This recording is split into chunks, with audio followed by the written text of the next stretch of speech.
Plaza Radio, la voz de Valencia Plaza. Y con este Veus del Centenari Vintage número 29, emitido originalmente el 20 de febrero de 2019, llegábamos al final de la primera temporada, entre comillas, de Veus del Centenari. Y para ello nos marchamos hasta la Vall d'Uixó, hasta Les Coves de Sant Josep, donde desde la sala de Les Rates Penades llevamos a cabo un programa increíble en un ambiente privilegiado, encima de una barca, sobre el agua y con dos protagonistas de lujo como eran Alfonso Mangriñán, hijo del exjugador José Mangriñán, y el exjugador del Valencia, lateral izquierdo, Josep Miquel Torres. Hablamos con ellos sobre todo tipo de temas, pero lo principal es que pasamos un ratito agradable de memoria, de recuerdo, de homenaje a quienes ya no están y también de muchas anécdotas muy divertidas. Esperamos que os guste. Pare de qui és l'escut que té un ratpenat. Fill meu és l'escut de l'equip que ens ha fet volar alt. Amunt, ben amunt. Veus del Centenari. Com pots imaginar. Con Paco Polit. Des de ja fa 100 anys. Desde ya fa 100 anys. ¿Qué tal? Muy buenas, bienvenidos a una nueva edición de Veus del Centenari. Ya lo sabéis, este programa tan particular, tan único, que todos los miércoles tiene una nueva edición y que en este año 2019 habla, como no, del Valencia Club de Fútbol, de su centenario, de sus historias y sobre todo de su impacto, no solo en el deporte español y de la comunidad, sino también en la geografía de la comunidad, porque hoy no estamos en el Capi Casal, hoy nos hemos venido hasta la Vall d'Uixó. ¿Por qué? Hemos entrado hace un ratito dentro de Les Coves de Sant Josep, aquí en la Vall d'Uixó. Un lugar que, por cierto, tenéis que visitar sí o sí, más allá de que hagamos un podcast desde aquí dentro. Pero lo importante es que estamos ahora mismo sobre una barca dentro de Les Coves. No sé cómo hemos conseguido un enchufe para poder llevar a cabo la grabación. Y además tenemos con nosotros dos protagonistas que desde esta barca, que está pilotada por nuestro amigo el barquero Pedro. Pedro, gracias por tu labor aquí y, por supuesto, queremos escuchar tus verdades también. Algún día de estos, las verdades del barquero tienen que ser una edición especial de este tipo de shows. Hemos venido aquí con dos representantes de lo que ha significado el fútbol y el Valencia Club de Fútbol también en los pueblos, que muchas veces se nos olvida que más allá del Capi Casal hay una representación muy importante de valencianismo, de lo valenciano, y en un día como este, aquí en la Vall d'Uixó, pues lógicamente uno de los nombres que nos vienen a la mente, que por cierto tiene un estadio dedicado a él, el estadio José Mangriñán, es por supuesto su hijo Alfonso Mangriñán. Hola Alfonso, muy buenas. Muy buenas, ¿qué tal? No te he preguntado antes durante la comida por el estadio que lleva el nombre de tu padre, que digo yo que debe molar eso de ir paseando por la calle y ver un estadio que en el fondo lleva tu apellido, que eso también mola mucho, ¿no? Exacto, sí, es una maravilla porque lo mejor de todo fue que se lo hicieron en vida. Entonces, quiero decir, que a alguien en vida le reconozcan, quitado después de cuando uno ha fallecido, que está muy bien, pero que lo viva esa persona, que se sienta querido en el estadio que él empezó, porque es lo que era el Estadio Segarra. Y la verdad es que la familia, pues orgullosísimos de que lleve el nombre de nuestro padre por muchos años y que lo aguanten, quiero decir, porque estas cosas ya saben lo que pasa. Casanova ya se llama otra vez Mestalla. Ya se llama Mestalla otra vez. Quiero que le cuentes a los oyentes cómo se te ocurrió la, para mí genial, pero también alguien pensaría descabellada idea de venir aquí y hacer un programa de radio, un programa de podcast desde encima de una barcaza dentro de Les Coves. Porque tú sabes que en el fondo sí que es un monumento, es un lugar importante de la Vall d'Uixó, tiene una vinculación súper importante con la localidad y también es una forma de darle valor a sitios como la Vall, que siempre han tenido mucho deje futbolero, más allá de lo que vemos a nivel turístico, de que entra mucha gente en Les Coves a disfrutar de la sala en la que estamos. ¿Puedes contar dónde estamos ahora mismo? Pues sí, todo esto viene a raíz de que mi padre tenía un restaurante aquí. Yo he vivido en este paraje de San José más de 30 años de mis veranos y de los fines de semana, trabajando y con mi padre y con mis hermanos. Y entonces mi padre siempre, siempre ha querido Vall d'Uixó y mucho más también este paraje. Entonces, qué más bonito que teniendo dos representantes de Vall d'Uixó, como son Torres y como es mi padre, y Torres también muy vinculado porque está en el ayuntamiento de Vall d'Uixó, trabaja para allí, qué menos que esto tan emblemático que tenemos aquí, pues venir a hacer este podcast. Lo bonito de todo también es la sala que estamos. Sí. La sala de Ratpenach, más valenciano, más valencianista. Es la sala de los murciélagos, que efectivamente miras arriba y ves donde vivieron esos murciélagos. Ahora no están porque viene mucho turista, viene mucho visitante. Exacto. Pero que lo podemos imaginar como hace 30, 40, 50, 60 años sí que moraban aquí, o más, murciélagos, rates penades, que hicieron de este Escobes pues su hogar en este caso. Para aquel que tenga dudas de si estamos diciendo la verdad o no, más allá de las fotos y demás, voy a hacer un pequeño experimento. ¡Amunt! Pues sí suena, Suena.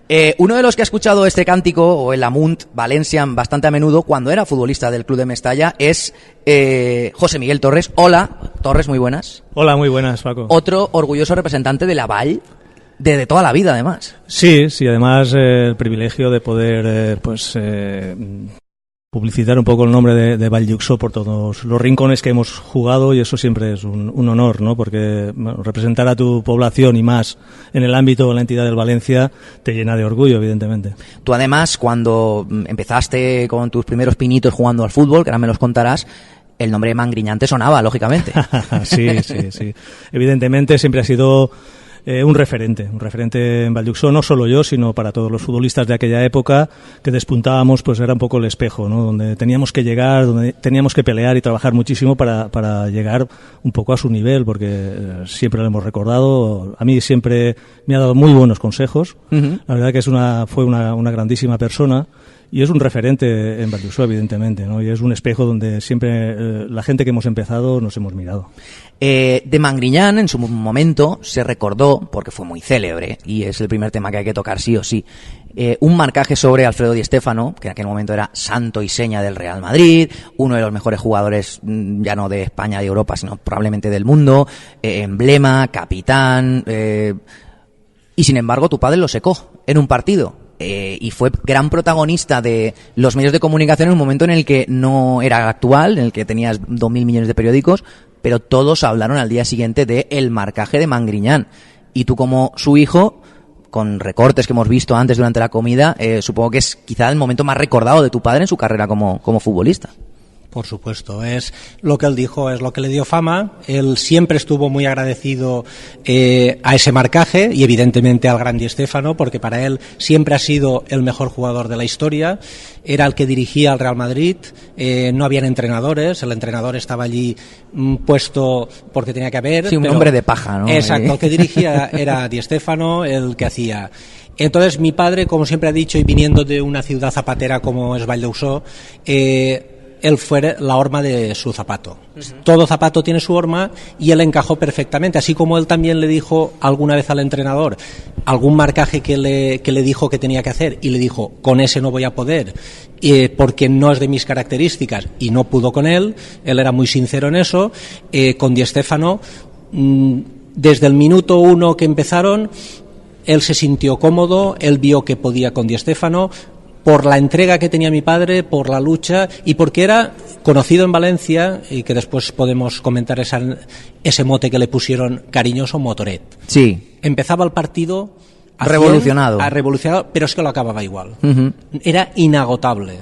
Le llamaban Motoret los compañeros por algo. Y después... Hoy vamos a saltar entre dos épocas bastante diferenciadas, años 50 y los años 80. En los años 50 Mangriñán, en los años 80 Torres, que luego confluirán en algún punto, obviamente con Valldeuxó como epicentro. Te he dicho antes, Torres, que te iba a preguntar por tus inicios. ¿A ti quién te lleva al Valencia? A mí me llevó al Valencia Roberto Gil. Roberto Gil, porque me conocía de la época de aquí de la UDE. Lo que pasa es que yo tengo una anécdota que antes de ir al Valencia yo recabé en el Atlético madrileño, en el Atlético de Madrid. Y antes de ir allí me llamó Pasieguito. Vaya. Pasieguito me llamó porque yo tenía 19 años y quería que fichara por el Valencia. Y entonces yo hice un precontrato incluso con el Valencia, porque yo estaba enamorado de Valencia, evidentemente. Y además era un grandísimo club. Pero, ¿qué pasa? Que aquí en Valldeuxó tenían muchos problemas económicos. Y vino el Atlético de Madrid y ofreció mucho dinero por mí. Yo quedaba libre, podía haber elegido el Valencia o el Atlético de Madrid, o el Betis o el Español, que también vinieron. Pero al final, por vistas a la UDE, porque tenía muchísimos problemas económicos, fiché por el Atlético de Madrid y hablé con Pasieguito, pedí disculpas y que me perdonara porque no podía ir al Valencia. Y recuerdo perfectamente las palabras de Pasieguito. Me dijo que la gente que le jugaba malas pasadas no sería jugador jamás de primera división, pero afortunadamente se equivocó. Hombre, es que él, como decía, que él tenía un ojo privilegiado, sí, ¿no? Sí. Si él vio algo en ti en tu época de juventud, con 19 años, pues luego, poco después, se acabaría confirmando y acabaría recalando en un Valencia de los 80 en el que, vamos a recordar, las cosas no eran como ahora. Lo hemos tratado también en alguna edición de este programa. Tendemos a ubicar el Valencia moderno desde el descenso en adelante, desde el año 86-87 en adelante, pero antes de eso, tú, Torres, viviste momentos importantes también antes de llegar al Valencia, porque tú justamente llegas en el 87, pero el fútbol de entonces no era precisamente el de ahora. No, además no tenía tanta repercusión mediática, es decir, nosotros los futbolistas vivíamos en unas condiciones normales, por decirlo de alguna forma, es decir, ahora un futbolista no puede salir a la calle sin ser abordado por los aficionados. Que le agobien un poco, sí. Sí, entonces es un poco agobiante ahora. En aquella época nosotros nos dedicábamos única y exclusivamente también no había derechos de imagen, no había tampoco mucha publicidad. Mucho dinero perdisteis ahí, Exacto, sí. Mucho dinero, sí, evidentemente. Pero bueno, nosotros sabíamos a lo que jugábamos y dónde estábamos. Y fue una época también, la del Valencia que tú comentas, bastante complicada a nivel de económico, porque tenía una deuda tremenda el Valencia.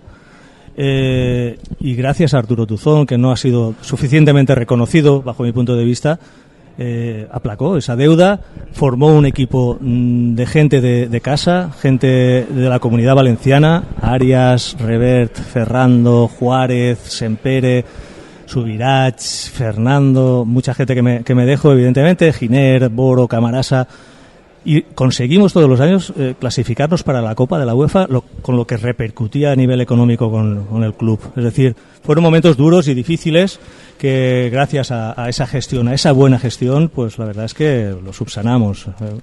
Pasamos 30 años atrás, vamos a recordar que Mangriñán debuta en el Valencia, creo que es en el 51, ¿no? Temporada 51-52. 52-53. 52-53. En el 51-52 está en el famoso ascenso del Mestalla a Primera División. Correcto. El siguiente año es cuando debuta en el primer equipo. El famoso ascenso del Mestalla que no se produjo. O sea, Exacto. que no se produjo porque la normativa era que un equipo de filial no podía jugar en la misma categoría que... No es así. En los filiales no existía esa norma.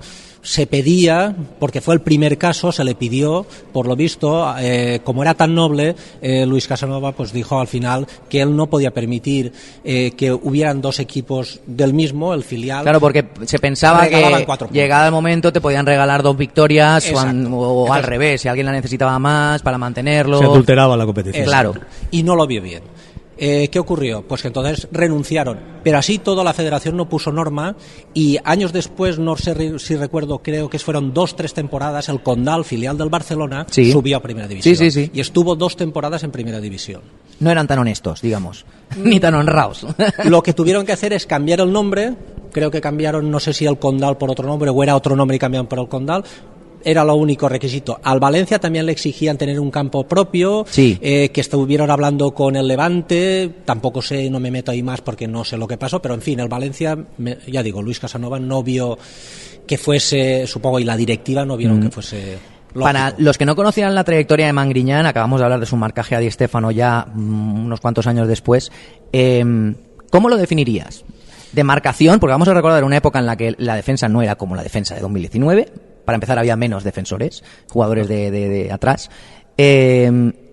¿Cómo definirías el juego de José Mangriñán, de tu padre? Pues por lo que yo he podido leer, y mi padre algo me contó, el número que más le gustaba y jugar la posición era el 6. Era mediocampo junto con Puchades o junto con Sendra, depende de la circunstancia, jugaba con uno o con otro. También las lesiones que tuvieran los demás, evidentemente la misma demarcación, porque tropezó pues con unos grandes en esa posición que le impidieron poder crecer un poco más. y alguna vez jugó de 4 en defensa, que era una posición que no le gustaba porque él se veía peor para esa posición, y además, lo he comentado, él era muy honesto y muy honrado en esas cosas, y él le gustaba no fallar al equipo. Él lo que era